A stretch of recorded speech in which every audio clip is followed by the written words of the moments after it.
Abah.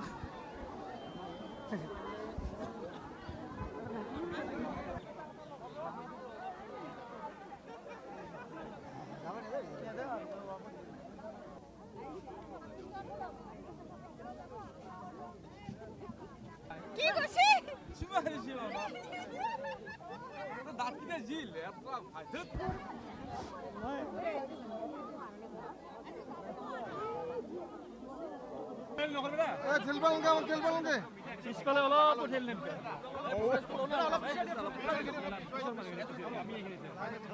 যোৱা কিছুদিন আগতে আমাৰ ধৰ্মেন্দ্ৰ নাথ এগৰাকী ২৪ বছৰীয়া যুৱকক নৃশংসভাৱে হত্যা সংঘটিত হয় আৰু এই ঘটনাই আমাৰ ৰঙিয়া অঞ্চল বা বৃহত্তৰ অঞ্চলৰ ৰাইজক অত্যন্ত মৰ্মান্তিক কৰি তুলিছে, দুখিত কৰি তুলিছে।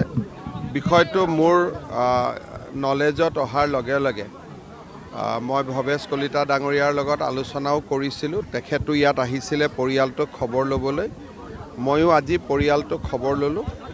চৰকাৰে যিমানখিনি পাৰে সহায় কৰিব আৰু দোষীয়ে যাতে শাস্তি পায় তাৰ বাবে আমি যি ব্যৱস্থা কৰিব লাগে আমি কৰিম, সেইখিনিও মই দেউতাক মাকক জনাইছোঁ।